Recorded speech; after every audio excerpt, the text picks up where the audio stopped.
ഇവിടെ സമസ്ത കേരള ജമിയത്തുൽ ഉലമയുടെ മുഷാവറ യോഗം അഹ്ലു സുന്നത്ത് വൽ ജമാഅത്തിന്റെ ആദർശങ്ങൾക്ക് വിരുദ്ധമായി ഇയാൾ പ്രചരണം നടത്തുന്നു എന്ന് സമസ്ത പറഞ്ഞിട്ട് വെല്ലുവിളിക്കാണ്. എവിടെ പറഞ്ഞു, എവിടെ പ്രചരണം നടത്തിയെന്ന്. ഇതുപോലെ ഈ പറഞ്ഞതുപോലെ നീ അങ്ങനെ എത്ര ഉണ്ട് പറയാന് സമയമല്ല. പിന്നീട് സമസ്തയുമായി നേരിട്ടുള്ള ചില പ്രശ്നങ്ങൾ ഉണ്ടായത്, ഒന്ന് ആ പെൺകുട്ടികളുടെ പ്രശ്നം. സമസ്തയിൽ ഒരുപാട് കത്തുകൾ വന്നു, പ്രധാനപ്പെട്ട കത്തുകൾ. എൻ്റെ പെൺകുട്ടി അനുയോജ്യമായ ഒരു വിവാഹം വന്നു, അപ്പം ഞാനത് നടത്തിക്കൊടുത്തു. പഠനത്തിന് മുടക്കമില്ലാത്ത നിലക്ക് വിവാഹം നടത്തിക്കൊടുത്തതിൻ്റെ പേരിൽ ആ കുട്ടീനെ പുറത്താക്കി. ഇങ്ങോട്ടും എഴുത്തു കുത്തുകൾ ചർച്ചയൊന്നും നടന്നിട്ടില്ല എന്നൊക്കെ വെറുതെ പറയാം. നേരിട്ട് അവരോട് സംസാരിക്കാൻ വേണ്ടി സമസ്തയിൽ നിന്നൊരു സമിതിനെ തിരഞ്ഞെടുത്തിട്ട് ചേളാരിക്ക് അവരോട് വരാൻ പറഞ്ഞു. അന്യോന്യം സംസാരിച്ചപ്പോൾ അവസാനം പറഞ്ഞത് എന്താ പറയുക, കിതാബിൻ്റെ ഇബാറത്ത് വെച്ചിട്ട് നമുക്കൊരു ഒന്ന് സംസാരിക്കണമെന്ന്. കിതാബിൻ്റെ ഇബാറത്തുകൾ വെച്ചിട്ട് സമസ്തൻ്റെ ആരിമീങ്ങളുമായിട്ടൊരു മുനാദറ, ഒരു സംവാദം നടത്തിയിട്ട് ആരാണ് ജയിക്കണമെന്ന് വെച്ചാൽ അതിനനുസരിച്ച് മുന്നോട്ട് പോകാന്നുള്ള അവിടേക്ക് എത്തിയത്. വളരെ ശാന്തതയോടുകൂടെ തങ്ങൾ പറഞ്ഞു, ശരി എന്നാ അങ്ങനെ ആവട്ടെ എന്ന് പറഞ്ഞു. പക്ഷേ അതിൻ്റെ ശേഷം അങ്ങനെ ഒരു ആവശ്യം വന്നില്ല. നമ്മളുടെ കുട്ടികൾ, അയാൾ പഠിപ്പിച്ച കുട്ടികളും നമ്മുടെ ശിഷ്യന്മാരായിട്ടുള്ള കുട്ടികളും അവർ തമ്മിൽ ഇബാറത്ത് വെച്ചിട്ട് സംസാരം നടന്നു. അതൊക്കെ അറിഞ്ഞിട്ടുണ്ടാവും. വാട്സപ്പിലൂടെ അവർ അന്യോന്യം ഒരു മുനാദറ നടത്തി. എന്താണ് അവസാനം സംഭവിച്ചതെന്നൊക്കെ നിങ്ങൾ മനസ്സിലാക്കിയിട്ടുണ്ടാവും. അപ്പോൾ പിന്നെ നേതാക്കൾക്കൊരാവശ്യം വന്നില്ല. നേതാക്കൾക്ക് പിന്നെ അവരെ വിളിച്ച് ഇബാറത്ത് ചർച്ച ചെയ്യേണ്ട ആവശ്യം വന്നില്ല. അതുകൊണ്ട് വേണ്ടാന്ന് വെച്ചു. അങ്ങനെ അവസാനം അതിൻ്റെ ശേഷം ഒരു സംഭവം ഉണ്ടായി. ഭയങ്കര ശല്യമുള്ള സമസ്തനെ കൊണ്ട് എന്ന് മനസ്സിലാക്കിയത് കൊണ്ടാവാം, അള്ളാഹു ആലം, ഒരു ജനറൽ ബോഡിയിൽ വെച്ച് എൻ്റെ ഭാഷയിൽ പറഞ്ഞാൽ സമസ്തനെ പുറത്താക്കിയെന്നാണ് ഞാൻ പറയല്. നിങ്ങളെ ഭാഷയിൽ വലതും പറയാം. സമസ്തനെ പുറത്താക്കല്ലാതെ ഇനി ശരിയാവൂല എന്ന്.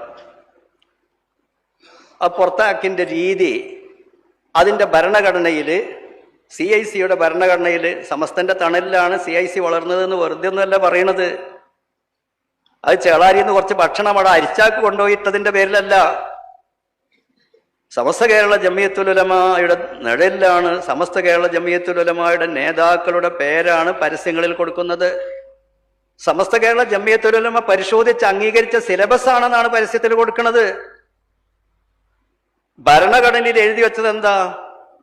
സമസ്ത കേരള ജമിയത്തുൽ ഉലമയുടെ വീക്ഷണവും ഉപദേശ നിർദ്ദേശവും അനുസരിച്ചുകൊണ്ട് മതഭൗതിക സ്ഥാപനങ്ങൾ സ്ഥാപിച്ച് നടത്തുക എന്നാണുള്ളത്.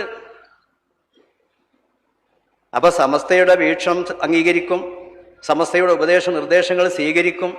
അന്നേരക്കൊരു സ്ഥാപനം നടത്തുക എന്ന് പറയുമ്പോൾ ഇവിടുത്തെ ജനങ്ങൾ വിശ്വസിക്കൂലേ?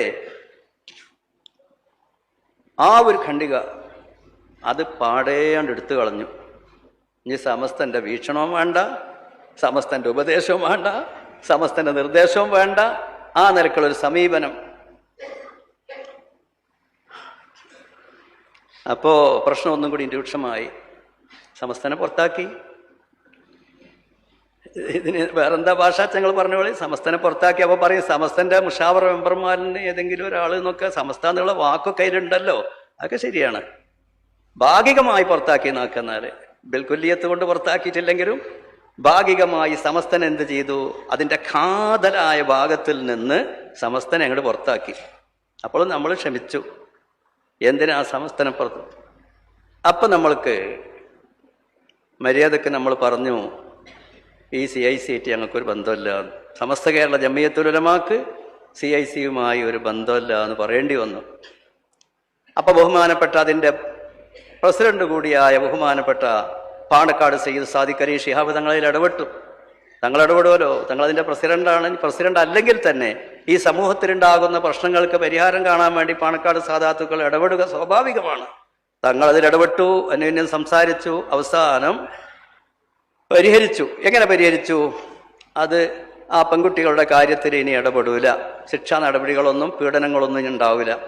ഒരു വിവാഹം നടന്നതിൻ്റെ പേര് ഒരു കുട്ടീനെ പുറത്താക്കുക. ടീച്ചർമാർ പറയാണ്, നിന്നോട് കടത്തൂല, നിന്നോട് വരാൻ പാടില്ല, ഭയങ്കര മാനസിക പീഡനങ്ങളാ. അതിനി ഉണ്ടാവില്ല.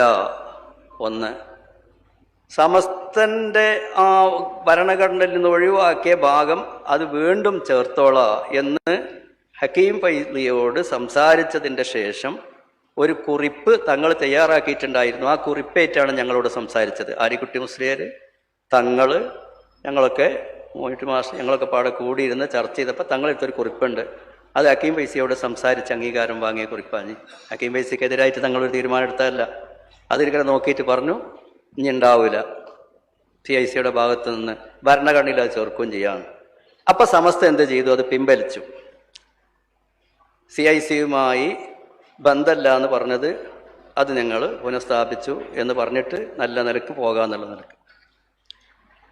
അതിനെ സംബന്ധിച്ച് തൃശ്ശൂരടുത്ത് ചാമക്കല്ല് എന്ന് പറഞ്ഞ സ്ഥലത്ത് ഒരു വാഫി കോളേജിൻ്റെ വാർഷികത്തിൽ ഹക്കീം ഫൈസി പ്രസംഗിച്ചപ്പോൾ വീണ്ടും ചില എതിർപ്പുകളും സൂചനകളൊക്കെ വെച്ചുകൊണ്ട് പ്രസംഗിച്ചപ്പോൾ അവിടെ നമ്മളുടെ 2-3 പ്രവർത്തകർ, പ്രധാനികൾ, ബഹുമാനപ്പെട്ട ജമലുൽ തങ്ങൾ, കോഴിക്കോട് കാളി, അതേ പ്രകാരം തന്നെ നമ്മളെ സലാം ബാക്കവി, അതേ പ്രകാരം ഓണംപള്ളി മുഹമ്മദ് ഫൈദ്, ഇവരൊക്കെ ചോദിച്ചു അവിടെ വെച്ചിട്ട്, നിങ്ങൾ എന്തിനാ ഇപ്പം പ്രശ്നമൊക്കെ തീർന്നില്ലേ, ഇനി എന്തിനാ അങ്ങനെയൊക്കെ പ്രസംഗിക്കണത്? എവിടെ പ്രശ്നം തീർന്നു? തങ്ങൾ ഇങ്ങനെ ഒരു തീരുമാനം തങ്ങളുടെ അധ്യക്ഷതയിൽ എടുത്തിട്ടില്ലേ? അതൊക്കെ ഞങ്ങൾ ഫീസറിൽ വെച്ചേക്കാണ് എന്ന് വെച്ചാൽ ഒരു ആലങ്കാരിക പ്രയോഗമാണ്. അതിനെപ്പറ്റി ഒന്നും ഞാൻ പറയുന്നില്ല. അത് സെനറ്റ് കൂടിയതിൻ്റെ ശേഷമേ തീരുമാനം, സെനറ്റ് കൂടണം. അപ്പം സമസ്ത തീരുമാനിച്ചാലും പാണക്കാട് തീരുമാനിച്ചാലും ആര് തീരുമാനിച്ചാലും ശരി, സെനറ്റ് കൂടണം. CICയുടെ ജനറൽ ബോഡി കൂടിയിട്ട് അംഗീകരിച്ചെങ്കിൽ മാത്രമേ അത് നടപ്പാവുള്ളൂ. അതിരിക്കെ സ്റ്റാഫ് മീറ്റിങ്ങിൽ വെച്ച് ഹക്കീം ഫൈദി ഇങ്ങനെ സംസാരിക്കുകയുണ്ടായി: ഇപ്പോഴത്തെ സമസ്ത പ്രസിഡന്റിനെ നമ്മൾ പുറത്താക്കും.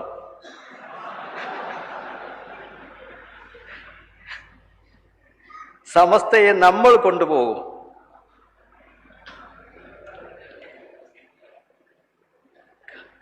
എനിക്ക് കാരണം പറയുന്നുണ്ട്. പ്രസിഡന്റ് നമ്മുടെ CICക്കെതിരെ സംസാരിച്ചിരിക്കുന്നു. അയാൾക്ക് 0 വില മാത്രമേ ഉള്ളൂ. അയാൾ പറഞ്ഞതാണ്. പിന്നീട് നടന്ന അസംബ്ലിയിൽ ഇക്കാര്യങ്ങൾ ധരിപ്പിച്ചുകൊണ്ടും സമസ്തയിൽ ഭിന്നിപ്പ് ഉണ്ടാക്കുകയോ, അതിനുള്ള ആസൂത്രണ പറയുന്നത്, പിന്നീട് നടന്ന അസംബ്ലിയിൽ ഇക്കാര്യങ്ങൾ ധനിപ്പിച്ചുകൊണ്ടും സമസ്തയിൽ ഭിന്നിപ്പ് ഉണ്ടാക്കുകയോ പ്രസിഡന്റിനെ പുറത്താക്കുകയോ ചെയ്യാനുള്ള ക്യാമ്പയിനുമായി വാഫി വിദ്യാർത്ഥികളും മുന്നോട്ട് പോകണമെന്ന് ധ്വനിപ്പിച്ചുകൊണ്ടും അതിനുള്ള പ്രതിജ്ഞകൾ ഓരോരുത്തരും എടുക്കണമെന്ന് ആവശ്യപ്പെട്ടുകൊണ്ടും സംസാരിക്കുകയുണ്ടായി.